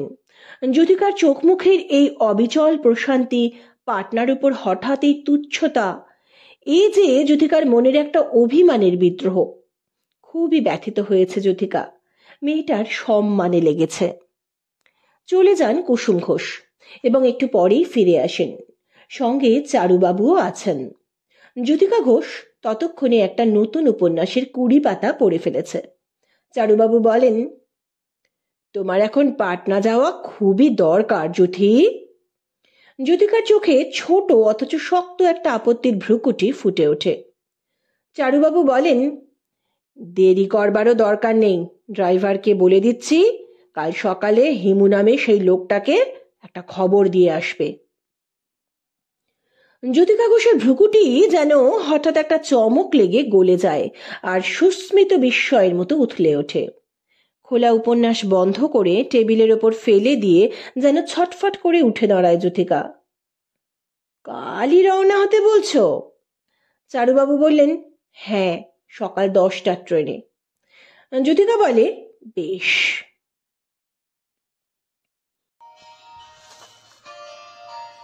পাটনা যেতে হবে, আবার জগদীশপুর, মধুপুর, যোশীডি। ট্রেনটা যেন দুপাশের মতো ছোট ছোট স্বপ্নলোকের কলরব কুড়িয়ে নিয়ে হু হু করে ছুটে চলে যাবে। ট্রেনের কামরার অচেনা ভিড়ের মুখরতা যেন একটা নীরবতা। চুপ করে বসে শুধু নিজের মনের কথাগুলিকে বুকের ভিতরে শুনতে পাওয়া যায়। অচেনা ভিড়টাও যেন একটা নির্জনতা। মনের কথা মুখ খুলে বলে ফেলতে একটু অসুবিধা নেই, কোনো বাধাও নেই, কেউ শুনতেই পায় না বোধহয়। ট্রেনের ঘুম একটা জাগার স্বপ্ন, আর জেগে থাকাও একটা ঘুম ঘুম আবেশ। উদাসীনের বাগানে সকালবেলার আলো ছড়িয়ে পড়তেই উদাসীনের মেয়ে জ্যোতিকা ঘোষের মনের ভিতরেও যেন আলো ছড়িয়ে পড়ে। জ্যোতিকা ঘোষের জীবনের গন্তব্যটা পাটনা বটে, সেই পাটনা যে পাটনাকে বেশ ভালো লাগে। কিন্তু পাটনা যাওয়ার ঝঞ্ঝাটও যে একটা উৎসবের আনন্দ হয়ে জ্যোতিকা ঘোষের কল্পনায় দুলতে শুরু করে দিয়েছে। সকাল 10টা হতে আর বেশি দেরি নেই। তৈরি হয় জ্যোতিকা ঘোষ। তৈরি হওয়া এমন কিছু ঝঞ্ঝাটের ব্যাপার নয়, এবং তৈরি হবার ব্যাপারটাও সকাল 9টা হতে না হতেই চুকে যায়। চামড়ার বড় একটা কেস, ছোট একটা বেডিং, খাবারের বাস্কেট, জলের ফ্লাস্ক আর ছোট হাত ব্যাগটা উপরতলার ঘরে থেকে নামিয়ে নিয়ে এসে নিচের তলার বারান্দায় রেখে দেয় চাকর জানকীরাম। সাজ করবারও বিশেষ কোনো ঝঞ্ঝাট নেই। নেকলেসটা গলা থেকে খুলে পড়ে যাবার ভয় আছে, না পড়াই ভালো। নেকলেসটাকে হ্যান্ডব্যাগের ভিতরে রেখে দিয়েছে জ্যোতিকা। আর হ্যাঁ, ভেলভেটের স্যান্ডেল পায়ে না দেওয়াই ভালো। ট্রেনে ওঠানামা করবার হুড়োহুড়ির মধ্যে স্যান্ডেলটা পা থেকে খসে পড়ে যায়। আর বেচারা হিমাদ্রি সেই স্যান্ডেল আনতে গিয়ে, ছি, এক পাটি জুতো কুড়িয়ে আনবার জন্য মানুষও এমন বিপদের ঝুঁকি নেয়? চলন্ত ট্রেন থেকে নেমে পড়ে আর না, লাল ভেলভেটের স্যান্ডেল নয়, সবুজ রঙের চামড়ার সেই মেয়েলি সুজোড়া পায়ে দিয়ে তৈরি হয় জ্যোতিকা। ড্রাইভারও গ্যারেজ থেকে গাড়ি বের করে। যাত্রা লগ্নের এই ব্যস্ততার মধ্যেই এক ফাঁকে উপরতলার ঘরের ভিতরে গিয়ে একটু একলা হয়ে আয়নার সামনে দাঁড়িয়ে নিজের মুখের ছবিটার দিকে শেষবারের মতো তাকিয়ে যেন নিজেকেই একটু মায়া করে নেয় জ্যোতিকা। তারপরই তরতর করে হেঁটে নিচে নেমে আসে, বাইরের বারান্দার উপর দাঁড়ায়। চারুবাবু বলেন, 10টা বাজতে আর 15 মিনিট বাকি। কুসুম ঘোষ বলেন, চলো জ্যোতি। কিন্তু চলতে গিয়েই হঠাৎ থমকে দাঁড়ায় জ্যোতিকা। উদাসীনের মেয়ের একটা আশার স্বপ্ন যেন হঠাৎ অন্ধ হয়ে থেমে গিয়েছে। গাড়ির কাছে দাঁড়িয়ে আছেন বুড়ো বলাই বাবু। বলাই বাবুর এক হাতে তাঁর সেই লাল কম্বলটি, আর এক হাতে সেই ছোট ঝোলাটি, এবং ঝোলার মুখ ঠেলে সেই ছোট থেলো হুঁকোটার নলের মুখ উঁকি দিয়ে রয়েছে। চারুবাবু বলেন, হিমু নামে সেই রাফ স্বভাবের লোকটাকে আর ডাকবার দরকার হলো না। মধুপুর থেকে বলাইবাবু আজ সকালে এসে গিয়েছেন, কাজেই। জ্যোতিকার মুখের হাসি যেন মরা গোলাপের পাপড়ির মতো একটা শুকনো বাতাসের আঘাত লেগে ঝরে পড়ে গিয়েছে। বিড়বিড় করে বলে যুথিকা, তাহলে বলাই বাবু আমার সঙ্গে যাচ্ছেন? কুসুম ঘোষ বলে, হ্যাঁ। চারুবাবু খুশি হয়ে হাসেন। বলাই বাবুর কোমরের বাত যে এত শিগগির সেরে যাবে আমিও আশা করতে পারিনি। হ্যাঁ, দেখতে পায় যুথিকা গাড়ির কাছে বেশ সোজা হয়ে আর কোমর টান করে দাঁড়িয়ে আছেন বলাই বাবু। আর দেরি করে লাভ কি? দেরি করবার কোনো অর্থ হয় না। আস্তে আস্তে হেঁটে গাড়ির দিকে এগিয়ে যায় যুথিকা। তারপর আর কোনো ঘটনারই কোনো দেরি সইতে হয় না। উদাসীনের গাড়ি একটানা ছুটে এসে স্টেশনের কাছে থামে। টিকিট কিনতে দেরি করেন না বলাই বাবু। মধুপুর যাবার ট্রেনের ইঞ্জিনটাও রওনা হবার উল্লাসের শীষ বাজাতে আর গুমড়ে উঠতে দেরি করে না। চারুবাবু বলেন, টেলিগ্রাম করে কণিকাকে জানিয়ে দিয়েছি। কুসুম ঘোষ বলেন, তুমি পাটনাতে পৌঁছেই একটা চিঠি দিতে ভুলে যেও না যেন। মাথা নেড়ে একটা সাড়া দিতেও ভুলে যায় যুথিকা। একজোড়া উদাস চোখ নিয়ে আর নীরব হয়ে ট্রেনের কামরার ভিতর ঢুকে অলস মূর্তির মতো বসে থাকে। ছেড়ে যায় ট্রেন।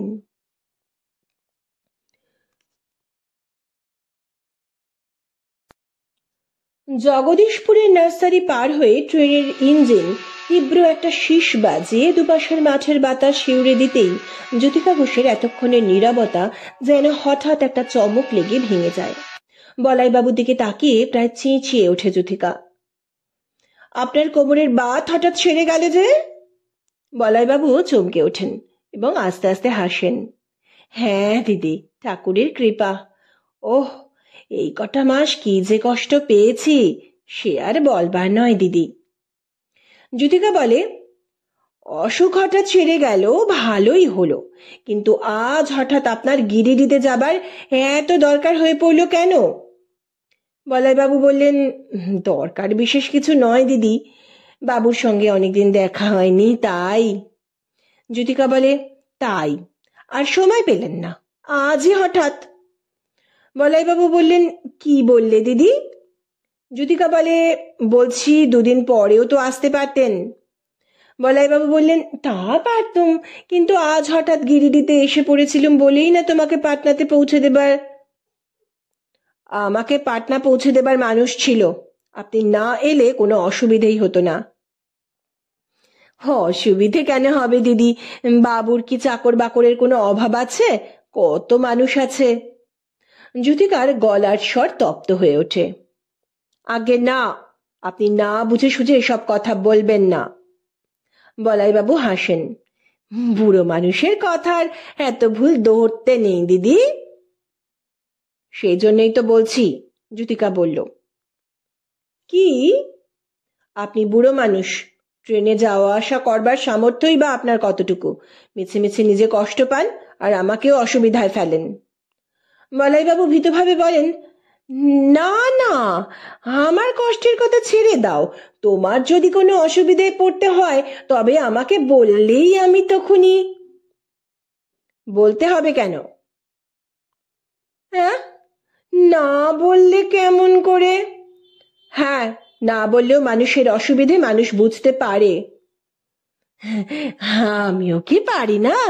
এতবার তোমাকে পাটনা নিয়ে গেলাম, বলতে পারো দিদি তোমার কোনো অসুবিধে হতে দিয়েছি? বুড়ো বলাইবাবুর প্রশ্নের একটা স্পষ্ট উত্তর হয়তো ঝোঁকের মাথায় শুনিয়েই দিত যুথিকা, কিন্তু বলাইবাবু হঠাৎ ব্যস্তভাবে চেঁচিয়ে একটা প্রশ্ন করে ওঠেন, তোমার হাত ঘড়িটা দেখে একটু বলো তো দিদি, কটা বাজলো? 11টা বেজে গিয়েছে। যুথিকা হাত ঘড়ির দিকে তাকিয়ে বলে, হ্যাঁ। ওহ, বড় ভুল হয়ে গেল। বলতে বলতে আরো ব্যস্ত হয়ে ঝোলা হাতড়ে থার্মোমিটার বের করেন বলাইবাবু আর বগলে চেপে বসে থাকেন। একটু পরেই প্রশ্ন করেন, 1.5 মিনিট কি হলো দিদি? যুথিকা বলে, হ্যাঁ। থার্মোমিটারকে যুথিকারীর হাতের কাছে এগিয়ে দিয়ে বলাইবাবু বলেন, দেখে একটু বলে দাও তো দিদি, 97 না 98? থার্মোমিটার হাতে তুলে নিয়ে যুথিকা বলে, 97। যুথিকার হাত থেকে আবার থার্মোমিটার তুলে নিয়ে ঝোলার ভিতরে ভরতে ভরতে বলাইবাবু বলেন, তাহলে ভালোই আছে বলতে হবে দিদি, নয় কি? জ্যোতিকা বলল, হ্যাঁ। নীরব হয় জ্যোতিকা এবং বোধহয় চুপ করে বসে শুধু নিজের মনের সঙ্গে নীরবে কথা বলতে চায়। জানালা দিয়ে বাইরের মাঠের শোভা আর সাঁওতালি গাঁয়ের কুটিরগুলির দিকে তাকিয়ে থাকতে থাকতে চোখ দুটো আনমনা মানুষের চোখের মতো অপলক হয়ে থাকে। কিন্তু আবার বলাইবাবুর একটা প্রশ্নের শব্দে জ্যোতিকার এই আনমনা নীরবতার শান্তিটাকেও চমকে দিয়ে নষ্ট করে দেয়। শুনছো দিদি? জ্যোতিকা বিরক্ত হয়ে গিয়ে বলে, কি? 11:30 বেজে গিয়েছে কি? জ্যোতিকা বলে, হ্যাঁ। তাহলে আমার এখন কিছু আহার আদি দরকার দিদি। জ্যোতিকা আশ্চর্য হয়, এখনই খাবেন? হ্যাঁ, নিয়ম ভঙ্গ করতে চাই না দিদি।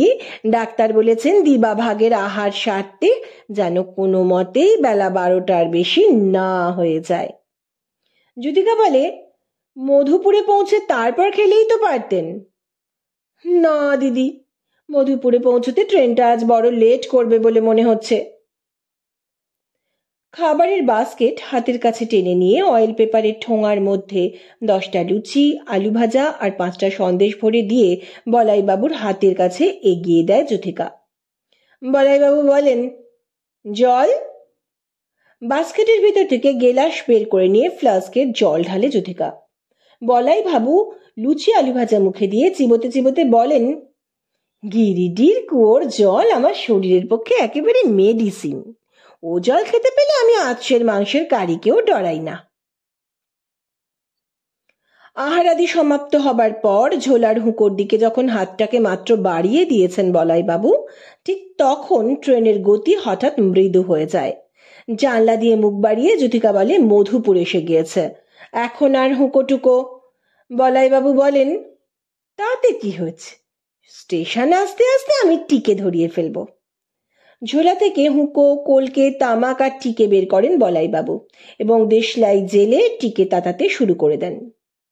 বলাইবাবুর ফুঁ খেয়ে খেয়ে টিকের জ্বলন্ত কোণা থেকে যখন ছোট ছোট স্ফুলিঙ্গ উঠতে থাকে তখন ট্রেনটা থেমেই যায় আর প্ল্যাটফর্মের ভিড়ের কলরব ট্রেনের কামরার ভিতরে এসে লুটিয়ে পড়ে। হুড়োহুড়ি করে কুলির দলও ছুটে আসে। একটা কুলি কামরার ভিতরে ঢুকে জ্যোতিকা ঘোষের বাক্স, বিছানা, বাস্কেট আর ফ্লাক্স নিয়ে প্ল্যাটফর্মে নেমে পড়ে। শুধু ছোট হাত ব্যাগটা হাতে নিয়ে উঠে দাঁড়ায় জ্যোতিকা। হুঁকোর নলের মুখে কলকে চেপে দিয়ে বলাইবাবু বলেন, আমার কম্বলটা আর ঝোলাটাকে ভুলে যেও না দিদি। এক হাতে হুঁকো নিয়ে আর এক হাতে দরজার রড ধরে আস্তে আস্তে নেমে যান বলাইবাবু। বলাইবাবুর প্রকাণ্ড কম্বল আর ঝোলাটাকে এক হাতে কোনো মতে জড়িয়ে ধরে জ্যোতিকাও প্ল্যাটফর্মে নামে। বলাইবাবু হাঁফ ছাড়েন, আহ, পাটনা এক্সপ্রেস আসতে এখন অনেক দেরি আছে দিদি। হ্যাঁ, অনেক দেরি আছে, এখনো আধ ঘন্টার বেশি সময় অপেক্ষা করতে হবে। তারপর পাটনা যাবার ট্রেন ছুটে এসে প্ল্যাটফর্মের ওপারে দাঁড়াবে। হই হই করে বেজে উঠবে সংসারের একটা ছুটন্ত ভিড়ের কর্কশ মুখরতা এবং সেই মুখরতার একটা প্রকোষ্ঠের মধ্যে ঢুকে চুপ করে বসে থাকতে হবে। বিকেল পার হয়ে যাবে, সন্ধ্যাটা আস্তে আস্তে মরে যাবে আর রাত গভীর হয়ে যাবে। তারপর মাঝরাতেরও পরে একটা মুহূর্তে পাটনা স্টেশনের প্ল্যাটফর্মে নেমে শুধু দেখতে হবে মামির ড্রাইভার দাঁড়িয়ে আছে। পাটনা যাবার ট্রেন একটা ট্রেন মাত্র। এমন ট্রেন যাত্রা একটা যন্ত্রণার অভিযান মাত্র। ভাবতে একটুও ভালো লাগে না।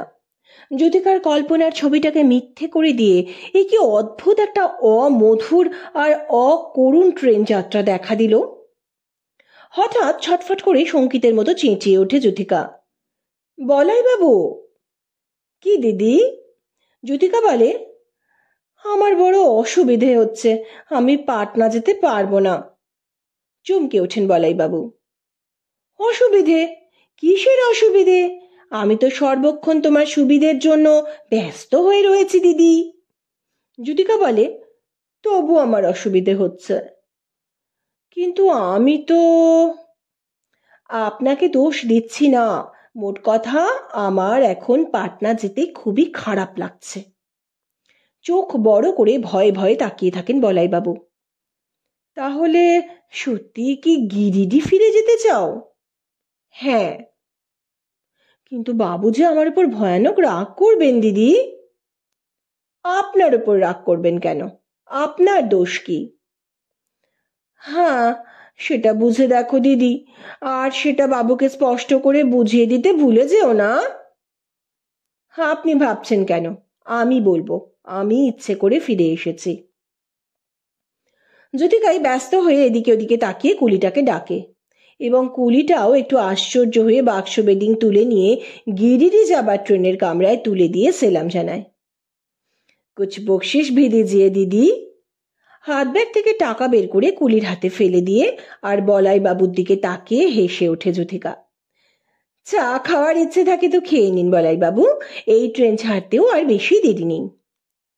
বলাই বাবু বলেন, নিশ্চয়ই নিশ্চয়ই, একটা চাওয়ালাকে ডাক দাও দিদি। জ্বরটার হয়নি, শরীর ভালোই আছে, তবু মধুপুর থেকে ফিরতি ট্রেনে গিরিডি ফিরে এসেছে জ্যোতিকা। এ কি কাণ্ড, কি বিশ্রী ব্যাপার! কুসুম ঘোষ তার দু চোখের বিস্ময় সামলাতে গিয়ে শেষে সন্দেহ করেন মেয়েটার মাথায় সত্যি সত্যি পাগলামির ছিট দেখা দিল না তো। চারু ঘোষ বলেন, আমি তো যুথের মতিগতির কোনো অর্থই খুঁজে পাচ্ছি না। এখন পাটনা যেতে একটুও ভালো লাগছে না। এই কথা ছাড়া আর কোনো কথা বলতে পারেনি জ্যোতিকা। কথাগুলি একটুও মিথ্যে নয় এবং বিশ্বাসও করেন উদাসীনের পিতা আর মাতা। কিন্তু কেন পাটনা যেতে একটুও ভালো লাগছে না? এ যে একটা অত্যন্ত অন্যায় ভালো না লাগা, অনেকবার আক্ষেপ করেন কুসুম ঘোষ। কেন পাটনা যেতে ইচ্ছে করছে না? এ যে নিতান্ত বোকার মতো ইচ্ছে না করা, বারবার এবং বেশ একটু রূঢ় স্বরে অভিযোগ করেন চারু ঘোষ। এবং মাত্র আর 3টে দিন পার হবার পর পাটনা থেকে কণিকা মামির একটা মস্ত বড় চিঠি এসে উদাসীনের পিতা আর মাতার মনে আবার একটা কঠিন উদ্বেগের বেদনা ছড়িয়ে দেয়। জানিয়েছে কণিকা আর 3-4 দিনের মধ্যে নরেন পাটনাতে এসে পড়বে এবং এইবার বেশ কিছুদিন পাটনাতেই থাকবে। নরেনের চিঠির ভাষা থেকে বুঝতে পেরেছে কণিকা এবার পাটনাতে এসে মন স্থির করে একটা পাকা কথা দিয়ে ফেলবে নরেন। নরেনের মার সঙ্গেও আলাপ করে তাই মনে হয়েছে কণিকার। তা না হলে 1.5 মাসের ছুটি নেবে কেন নরেন? আরো কতগুলি কথা খুবই বিরক্ত হয়ে লিখেছে কণিকা। কিন্তু আপনাদের প্রতিবেশী গণেশবাবুর বড় ছেলে অর্থাৎ লতিকার দাদা শীতাংশু যে কেন এত ঘন ঘন নরেনের মার সঙ্গে দেখা করছে বুঝতে পারছেন কি? মাঝে একদিনের জন্য আমি সাসারাম গিয়েছিলাম, ফিরে এসে জানলাম নরেনও একদিনের জন্য পাটনা এসেছিল। জ্যোতিকার সঙ্গে নরেনের ভাবসাব আছে, এ কথা তো ওরাও জানে। তবু দেখুন কি কুৎসিত মনোবৃত্তি! নরেনের কাছে লতিকাকে গছাবার জন্য কি চক্রান্তই না করে চলেছে। লতিকার মা আপনাদেরই প্রতিবেশিনী সেই সাংঘাতিক মহিলাটি এরই মধ্যে একবার পাটনা ঘুরে গিয়েছেন। নরেনকে বাড়িতে ডেকে নিয়ে লতিকার গান শুনিয়েছেন। নরেনের মার কাছে লতিকার একখানা ফটো আর লতিকার লেখা এক গাদা কবিতার একটা খাতা রেখে গিয়েছেন। কিন্তু ওদের কোনো মতলবই সফল হবে না যদি এই সময় জ্যোতিকা এসে পাটনাতে থাকে। সবশেষে লিখেছে কণিকা, জ্যোতিকার একটা বিশ্রী দোষ এবার দেখলাম। মেয়েটা কি যেন সন্দেহ করেছে আর হতাশের মতো হাঁপিয়ে পড়েছে। ওরকম ভুল করলে চলবে না জ্যোতিকার, ওকে একটু বুঝিয়ে দেবেন। নরেন যদি ভগবান না করেন কোনো কারণে কিছু সন্দেহ করে ফেলে তবে কি পরিণাম হবে কল্পনা করুন। যদি লতিকার সঙ্গে নরেনের বিয়ে হয়ে যায় তবে জ্যোতিকার কি আর কারো কাছে মুখ দেখাবার উপায় থাকবে? এই নে কণিকার চিঠি পড়ে দেখ।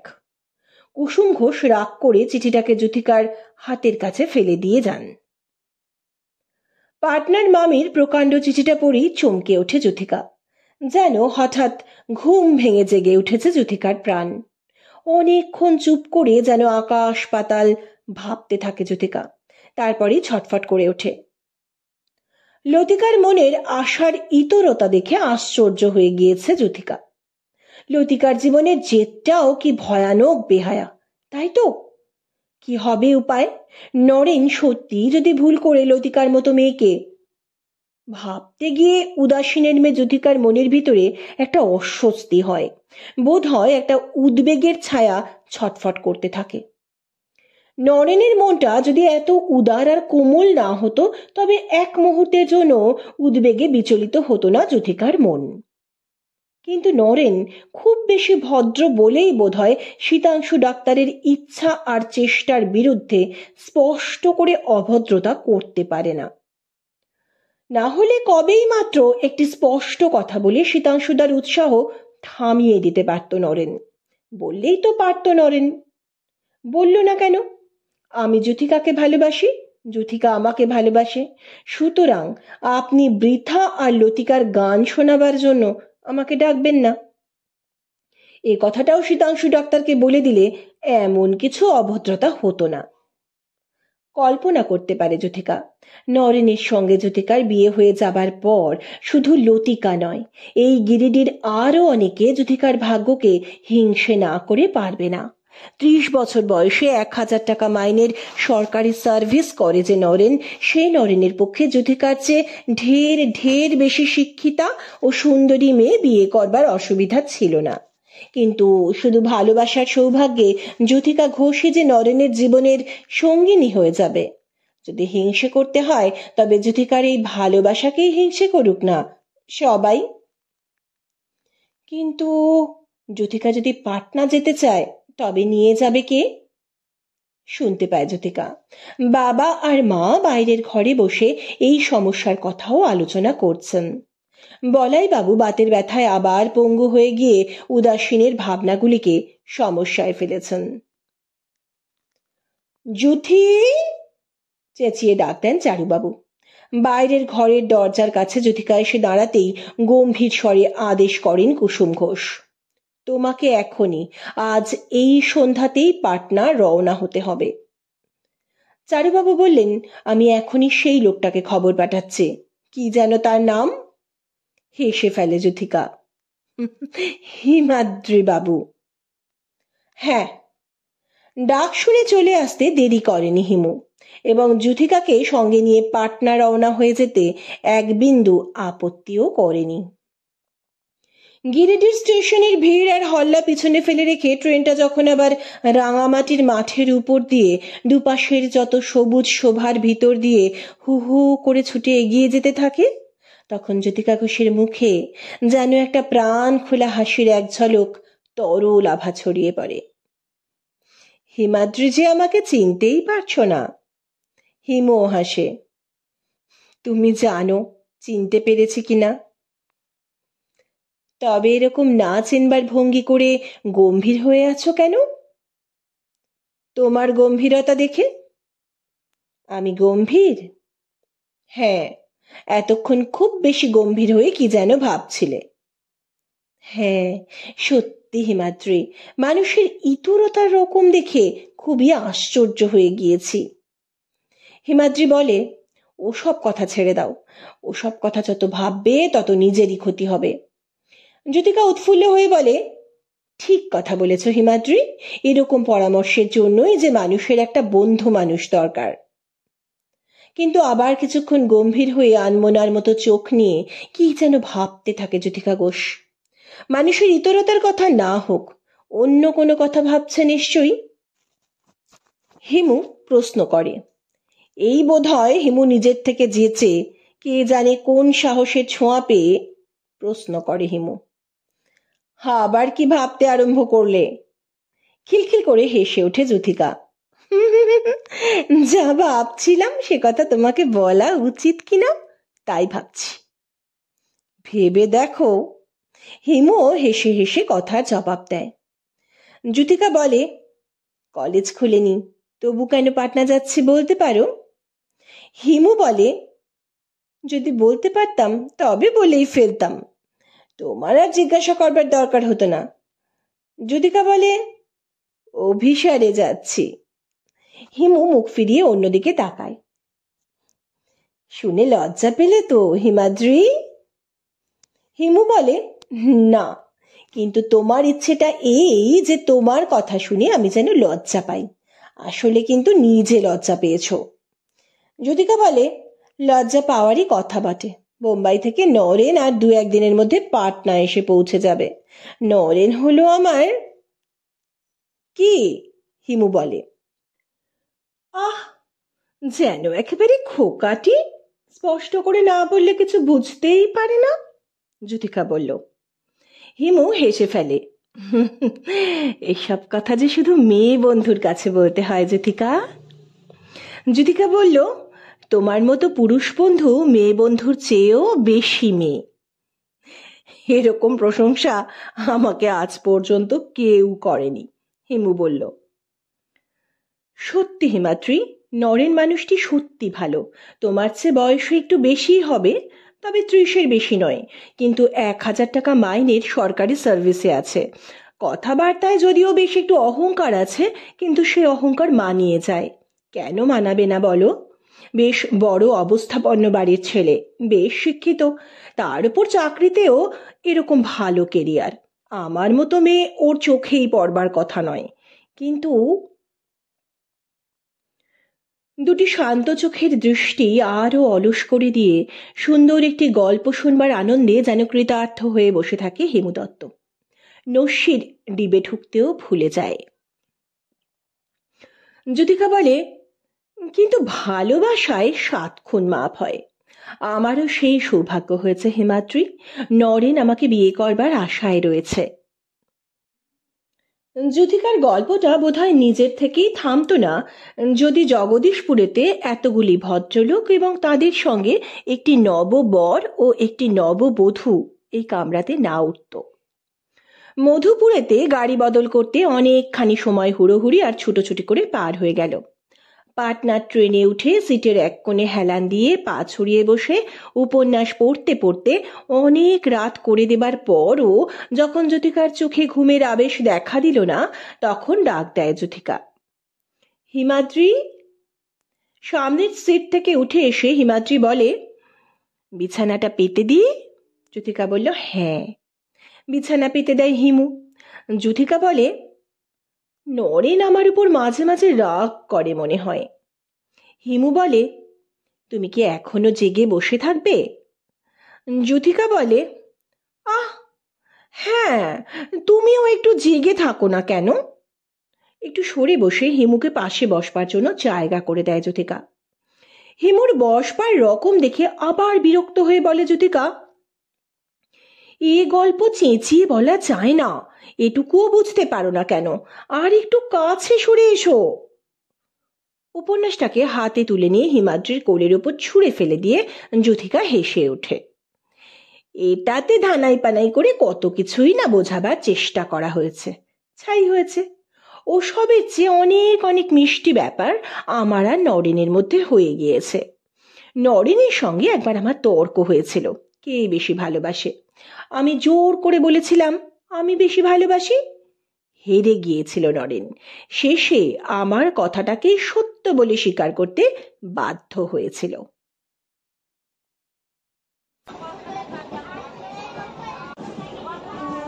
একটা স্টেশনে ট্রেনটা থেমেছে।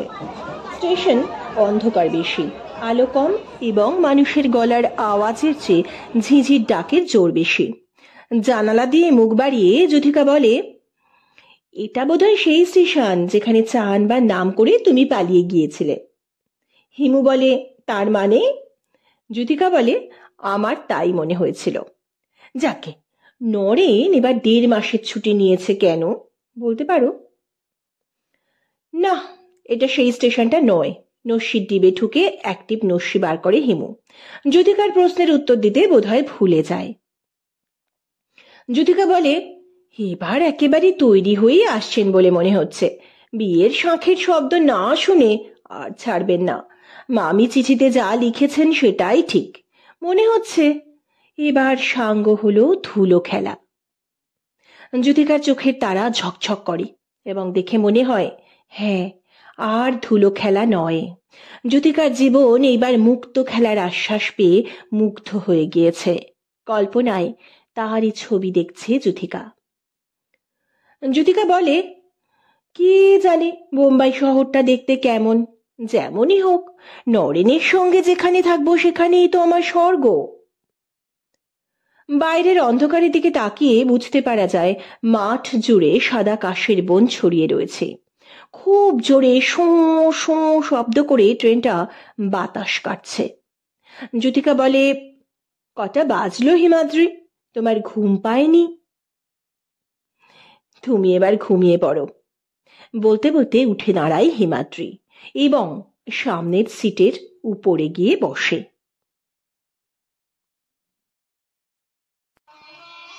শুনো বরনারী উপন্যাসের 4র্থ পর্ব এখানেই শেষ হলো।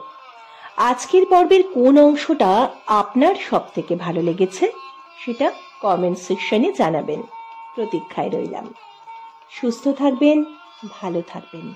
নমস্কার।